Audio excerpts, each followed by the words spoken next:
Hi hello மக்களே, இன்றைக்கி நான் வீடியோன்னு பார்க்கலாமா? கார்த்திகை தீபத்துக்காக நான் வீட்டில் உள்ள எல்லா அகல் விளக்குமே எடுத்து வச்சுட்டேன். ரெண்டு புது விளக்கு பார்த்திங்கன்னா நம்ம விநாயகர் கோவிலுக்காக எடுத்து வச்சுட்டேன். மிச்சம் எல்லாத்துலேயுமே மஞ்சள் குங்குமம் வச்சு திரி போட்டு ரெடி பண்ணி வச்சுட்டேன். வீட்டில் பார்த்திங்கன்னா எல்லா இடத்துலையுமே நம்ம விளக்கு வச்சாச்சுங்க. அரிசி பானை, புளி டப்பா, உப்பு டப்பா அதுலேயுமே நம்ம வைக்கிறது தான் வழக்கமாக, அதுலேயுமே வச்சாச்சு. அப்புறம் பார்த்திங்கன்னா மாடெல்லாம் இருக்கு இல்லையா, அதுலேயுமே விளக்கு வச்சுட்டோம். அப்புறம் மறுநாள் பார்த்திங்கன்னா அவங்க எல்லாருமே வெடியெலாம் வெடித்து கொண்டாடிட்டு இருந்தாங்க. அப்புறம் நம்ம வீட்டில் சாமியெல்லாம் கும்பிட்டு முடிச்சுட்டு அப்புறம் பார்த்திங்கன்னா இந்த விளக்கு கழுவுறது வந்து ரொம்ப கஷ்டமான வேலை. அதை 2 நிமிஷத்தில் எப்படி கழுவலாம் அப்படின்றது தான் இன்றைக்கான வீடியோ. மறுநாள் பார்த்திங்கன்னா பௌர்ணமி, கார்த்திகை பௌர்ணமி அப்படின்றனால தஞ்சாவூர் கிரிவலம் போயிட்டோம். அங்கே பார்த்திங்கன்னா ருத்ராட்சத்திலே செய்யப்பட்ட சிவலிங்கம் தான் வச்சுருப்பாங்க, வாசலில் வச்சுருப்பாங்க. ஏன்னா உள்கேட் வந்து சாத்திடுவாங்க, அதனால வாசலில் வச்சுருப்பாங்க.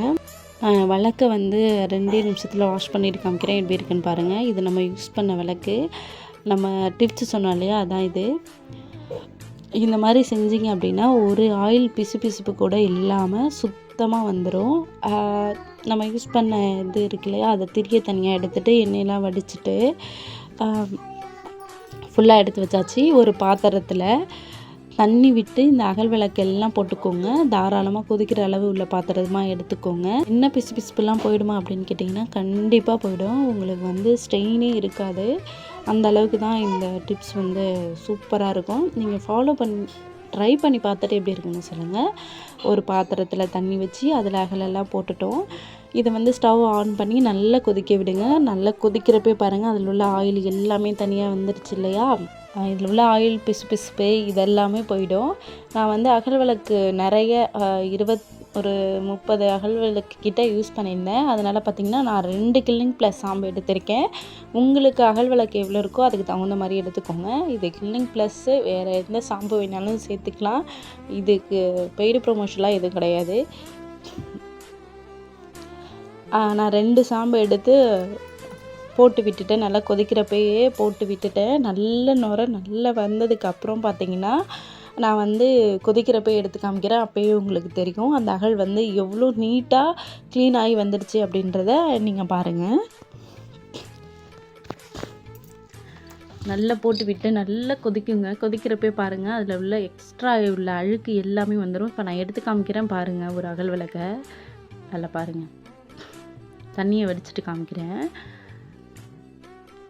தண்ணி மட்டும்தான் இருக்குது, மற்றபடி அதில் ஆயில் பிசுப்பு எதுவுமே இல்லை பாருங்கள். நீட்டாக நம்ம எப்படி நல்லா தேய்ச்சி கழுவுனா எப்படி இருக்குமோ அதே மாதிரி ஆயிடுச்சு பார்த்திங்களா. இந்த டிப்ஸ் பார்த்திங்கன்னா எல்லாருக்குமே யூஸ் ஆகும். அப்புறம் பார்த்திங்கன்னா ஒரு வடிஜார்னி எடுத்துக்கோங்க. இதில் எடுத்தோம் அப்படின்னா ஈஸியாக வந்துடும். நான் தண்ணியை மேலாப்பில் வடிகட்டி வச்சுட்டேன். அந்த சுடும் இல்லையா, அதனால் வடிஜார்னியில் அள்ளி போட்டு தண்ணியில் போட்டுட்டேன். இப்படி சுற்றி நீங்கள் வந்து லைட்டாக வாஷ் பண்ணி எடுத்தாலே எந்த அளவுக்கு க்ளீன் ஆகி வந்துடுச்சுன்னு நான் ஆல்ரெடி கொதிக்கிறப்ப பார்த்தோம், நல்லா க்ளீனாக இருந்தது. அதனால் நல்ல தண்ணியில் ஒரு 2 வாட்டி கழுவி எடுத்துக்கலாம் அப்படின்றனால நான் கழுவி எடுத்துக்கிட்டேன். பாருங்கள், எல்லாமே க்ளீனாக ரொம்ப சூப்பராகவே, நம்ம தேய்ச்சி கழுவினா கூட அந்த பிசுப்பு ஒரு வாட்டிக்கு 2 வாட்டி போட்டு தேய்ச்சி கழுவிட்டு இருப்போம். இது பார்த்திங்கன்னா ஒரு 2 நிமிஷம் தான், ஒரு 2 ரூபா செலவு பண்ணிங்க அப்படின்னா உங்களுக்கு சூப்பராகவே, அதுவும் ஒரு 10 நிமிஷத்தில் நீங்கள் எல்லாத்தையுமே கழுவி எடுத்துக்கலாம். எந்த விதமான ஆயில் பிசுப்புமே இல்லை. நல்ல நீட்டாக சூப்பராக இருந்துச்சு. நீங்கள் திரும்ப கூட ஒரு வாட்டி அடுத்த கார்த்திகையில் கூட நீங்கள் ஒரு வாட்டி எடுத்து கழுவிட்டு நீங்கள் யூஸ் பண்ணலாம். அந்த அளவுக்கு எல்லாமே ஆயில் பிசுப்பு அந்த அழுக்கு எல்லாமே சேர்ந்து வந்துடுச்சு. பாருங்கள், பீங்கான், மண் விளக்கு இதெல்லாம் பார்த்திங்கன்னா அந்த காலத்தில் வச்சுருக்கக்கூடிய மண் விளக்கு. இதெல்லாம் பார்த்திங்கன்னா வந்து அந்த சகப்பு கலர் போடுவாங்கள்ல, அந்த கலர் அது வந்து இதில் இருக்காது. இது எங்கள் மாமியார் காலத்துலேருந்து வச்சுருக்காங்க, அதனால் நானும் அப்படியே வச்சுட்டேன். இந்த சகப்பு கலர் உள்ள இந்த அகல் விளக்குலாம் நான் வந்து வாங்கினது. வருஷம் எப்படியும் ஒரு 5 விளக்கு நான் வாங்கிடுவேன். 2 பார்த்திங்கன்னா கோயிலுக்கு வச்சுருவோம், மிச்சம் 3 வந்து பார்த்திங்கன்னா வீட்டுக்கு யூஸ் பண்ணிப்போம். அந்த மண் விளக்கு இருக்கு இல்லையா, அந்த பாருங்கள், அந்த கையாலேயே அழகாக செஞ்சுருக்காங்கல்ல, அந்த மண் விளக்கு பார்த்திங்கன்னா ரொம்ப நேரம், ஒரு 10 மணி வரைக்கும் எரிஞ்சிட்டு இருந்துச்சு. இந்த விளக்கெல்லாமே ஒரு 8 மணி 8:45 அது வரைக்குமே இருந்துச்சு. அந்த விளக்கு பார்த்தீங்கன்னா, ரொம்ப நேரம் அதுவும் தானா போய் தான் எடுத்துட்டு வந்து உள்ளார வச்சேன். அது வரைக்குமே அது வந்து எரிஞ்சுக்கிட்டே தான் இருந்துச்சு. கொஞ்சம் அகலமா இருக்கிறதுனாலயும் இருக்கலாம்.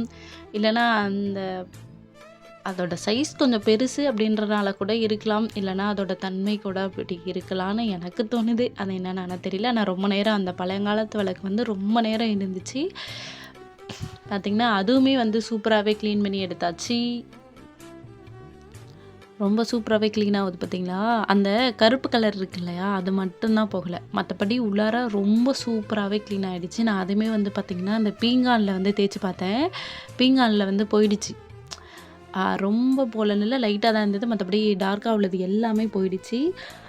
அது மட்டும் தான் இருக்கும். மத்தபடி எல்லாமே கிளீன் ஆயிடும். அது வந்து அந்த இடமும் வந்து பிசுபிசுப்பாலாம் இருக்காது. அந்த கலர் மட்டும் தான் இருக்கும். மத்தபடி அதுவுமே போயிடும். நான் அப்புறம் இந்த தண்ணியெல்லாம் வடிச்சு விட்டுட்டு, வேற தண்ணி புடிச்சு, இன்னொரு டைமும் வாஷ் பண்ணி எடுத்துக்கிட்டேன்.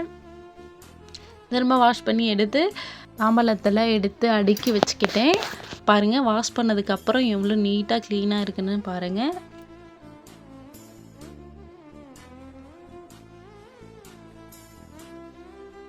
நீங்களும் வீட்ல ட்ரை பண்ணி பார்த்துட்டு எப்படி இருக்குன்னு சொல்லுங்க. அப்புறம் பார்த்தீங்கன்னா, நம்ம ஃபுல்லாவே வாஷ் பண்ணி எடுத்துட்டு, நீட்டா கவுத்து வச்சு, ஃபுல்லா காஞ்சோனே டப்பால போட்டு மேல ஸ்டோர் பண்ணி வச்சாச்சு. திரும்ப நான் அடுத்த கார்த்திகைக்கு எடுத்துக்கலான்னு லாஸ்ட்டா இப்படி தான் இருந்துச்சு. நீங்களும் ட்ரை பண்ணி பார்த்துட்டு சொல்லுங்க. ஓகே ஃப்ரெண்ட்ஸ், பாய். நெக்ஸ்ட் வீடியோல பார்க்கலாம்.